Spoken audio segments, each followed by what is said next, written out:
Kim Kardashian is addressing it all, from Kanye West to Balenciaga. She was not holding back in the recent interview she did with Angie Martinez on her podcast. Angie wanted to ask all the questions people have wanted answers to, even if they weren't that important, like what does her staff wear to work, which she says they have a uniform, but it's their preference, so they don't need to think about what they're wearing. They really talked about it all, but when getting into the real heavy topics, Kim was not shy about her answers. She was asked how she handles co-parenting her kids with Kanye, as the entire world has had to hear about their struggles this year, since Kanye has decided to talk publicly about everything going on with him and Kim, and he has done so much online this year that it was impossible for this not to come up at the interview. He's made it known that they both disagree on what schools the kids should attend. Kanye wanted his kids to attend the school that he created that I don't even think exists anymore, but Kim was sending them to a private school that she was literally paying extra money to the school so that her kids would get extra security because of the things that Kanye was doing, like sharing the name of the school that they went to. So they were fighting about the schools, and there was also drama at a birthday party. He went on Instagram Live to rant about it, saying that the Kardashians are keeping him from his kids. And in a rare occasion, Kim and her family did speak out to say that wasn't the case at all.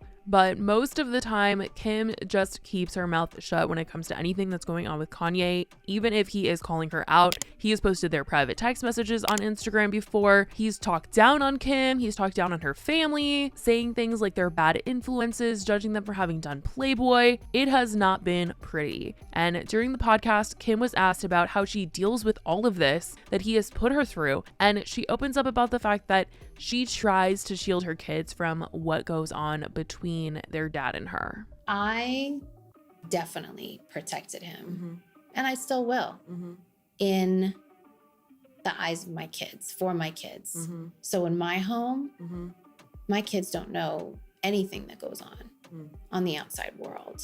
She says it's possible because she's friends with her kids' teachers, so she knows what's being discussed in the classroom and between the kids at recess. So she tries her absolute best to shield them from the world, at least for right now, and she says she will go out of her way and go above and beyond to keep it that way as long as she can. My kids, they don't know anything. How? So with social, they're in school, they're on social. So at school, like some of my best friends are the teachers. So I know what goes on at recess. I know what goes on at lunchtime. I hear what's being talked about. None of the kids have ever said anything to my kids. When stuff's going down, like I protect stuff in the house as far as like the TVs and the content that that's feels on. like it must be a full-time job. It is. Yeah. It is. She then gets emotional talking about why she would want to protect her kids this way and why she wants them to not know anything right now. And she explained that she had the best memories with her own dad, and she wants her kids to have those same core childhood memories with their dad without having anything tainted by things that he's saying or how the news is reporting him. She doesn't want them to be aware of that too early when they can't really fully understand what's going on. So she's just focused on making sure they remember good times with him. There's no bad blood between him and her, and the things that he might be saying publicly, she just wants to keep it to herself and not let them know at this very moment because they are still very young. Co-parenting, it's really hard, you know? And like, you're not co-parenting with just anyone. Yeah. For the quietest, easiest. But I had the best dad, and I had the best memories and the greatest experience. And that's all I want for my kids. As long as they can have that, that's what I would want for them, you know? So like, if they don't know things that are being said or what's happening in the world, like why would I ever bring that energy to them? You know, that's like real heavy grown-up that they're not ready to like deal with, you know? And when they are, we'll have those conversations. But like, and I'll be so prepared.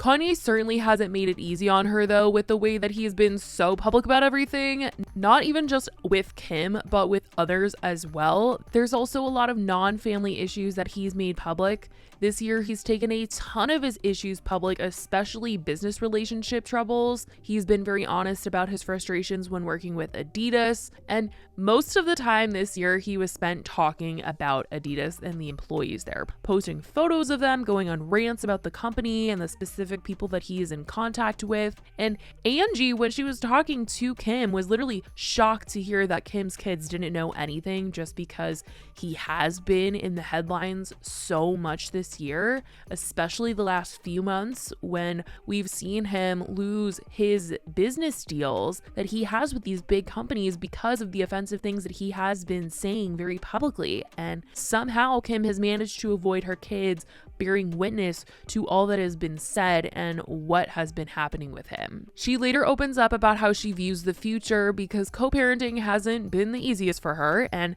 she talks about how even just beyond those issues in regards to taking care of the kids with Kanye, he has also been very vocal about Kim's relationships and new guys in her life. And she says that she had this fear about ending up alone because she wouldn't want to put anybody else through having to deal with him. There's like a part of me that's like, oh my God, is everyone going to be scared? Because, I don't have the easiest ex. Mm-hmm. And, I don't think that's fair for me to ever put someone in a situation or bring a new person in that could be super innocent. So there is that side of me that's just like, oh my God. When Kim was dating Pete Davidson, Kanye constantly made threats at him and was posting photos of him, getting his fans to not like Pete, calling Pete by an incorrect name. But Kim says through all this, she is not going to let this hold her back. She does think eventually the right person will come along and be able to handle everything that's going on in her life. And there's a side of me that's like, wait, what? Why would I ever have to live that way? But my person will be able to handle all of it. And that I do know. And that's so you what believe I have in faith that. in. I believe in God, love. I have faith in all of it. And he will bring me my perfect person that I'm like the biggest hopeless romantic. Mm-hmm. So I know that my person can deal, and my person will love it. And same with me and whoever that is. Later, the two of them address the topic surrounding cancel culture, and they talk about recent controversies Kim has gotten into, like when people were urging her to speak out against Balenciaga after their latest campaign that featured children and teddy bears that were disturbingly dressed. Kim eventually spoke out against the brand, but people weren't happy with what she had to say. They were also upset that it took her a few days to speak out. And when talking about the situation on the podcast, she felt like people had asked her to speak out, and when she did, they just didn't like what she had to say, and it's a situation where she can't win. And she wanted to talk a little bit more about why it took her so long to speak out. Even with the Balenciaga thing, it was like, everyone was like, why aren't you speaking out? Why aren't you speaking out? And I'm like, wait, I'm not in this campaign. I don't know what's happening. Let me take a minute to research this. Mm-hmm. And then as soon as I saw what everyone was seeing on the internet and the reality of the situation, I completely spoke out and gave my thoughts. But because I didn't say, you Balenciaga, that's it, people got mad at that. So it's like, they're mad if I don't speak out. They're mad if I do speak out and if I don't cancel. I couldn't have been more clear on, this is horrifying. This is disturbing. I mean, but unless they heard what they wanted to hear is like, you're canceled. Her speaking on if you don't cancel someone or something, then you're ultimately going to get canceled is a very interesting conversation. And I do think that even if she had said, oh, F you, Balenciaga, I'm never working with you again, I think someone would have still commented and been like, well, you're a few days late to saying this, and still been upset at her. I think people just know the impact that she has. And if she were to say, hey, Balenciaga, I'm never working with you again, you're terrible, it would be just such a sign of this is so bad. Like, this is so bad, this campaign, and this is gross, and like, you should never be able to even do another campaign again. That's kind of what people wanted to happen, but because she didn't, the company will probably still revive itself and will come out with something sometime in the near future. So that's the situation with Balenciaga. Now, to kind of talk about this whole conversation of you can't always win, there's always going to be someone that's upset at you, Kim talks a little bit more about this when they discuss how people were upset at her for comments that she made earlier this year when she and her sisters did this big interview, and she made a comment that was like, nobody wants to work these days, get your butts up and work. And it got mixed reactions, but a lot of people were like, Kim, it's not that easy for people to just get up and do work.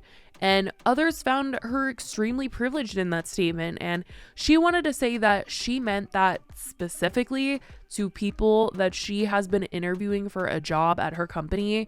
That is what that message was for, because these people that were coming in for an interview had all these requests about, I don't want to work this day, I can't do this, like, let's move this. And she was shocked by the audacity, I guess, of these people to come in and interview for a job and then want to advocate for time off and stuff. So the context in that was I had just been doing interviews for the last few weeks on people to work in my office, and everyone had all of these, you know, well, I only want these hours, I want Fridays off, I don't want to do this, I don't want to do this, oh, I'll only do this. And I was just like, I come from a time when we just grinded, and everyone that I'm super close with that has built our businesses together, we would just kind of do anything, any job, like get it all together, even if it wasn't our job. Yeah. And we'd ask for something, we just get it done. Yeah. And we would just, you know, and also coming from like that workaholic mindset, I think I just came off of all those interviews being like, damn, like no one really wants to work. Everyone has all these provisions of what they wanted in their job. Right. And I just never would have come into a job interview like that. Yeah. She later did say that she realized where people were coming from in all of this when they said that they were upset by what she said, and that wasn't her intention to come off that way. A lot of people that really wanted to work didn't have the opportunities to work and might not have had the opportunities that I have had. And so I saw that, and I was really mindful of that like sometimes people do really want to work their off and they're not given those opportunities, and they're not in the position to do that even if they really want to. So I saw that, and I'm super, super sensitive to that. And if I say something, like I just wasn't generalizing it for a bunch of people. It was just my specific experience. Yeah. She ended up saying, though, that she is constantly trying to learn from her mistakes and she doesn't want to stop growing as a person. She's not opposed to hearing criticism and people giving her advice on certain things. And a lot of people have responded well to this interview, feeling like she was truly herself in this, and at least the most that she had been in a while, and they want to see this side of her more. People were commenting that they want this version of Kim on the Hulu show. These are the things that they want discussed on their reality show. I think this is certainly a more raw and real side, and it is nice to hear what she has to say on things that she doesn't usually talk about very much. I certainly want to know what you guys think about the little bits that she talked about in regards to the big headlines from this year, such as her co-parenting with Kanye, Balenciaga, and the working comments. And also let me know if you guys listened to the full interview, because I did, and it was really interesting. So let me know your thoughts. I love you guys so much, and I will talk to you in the next video. Bye, guys.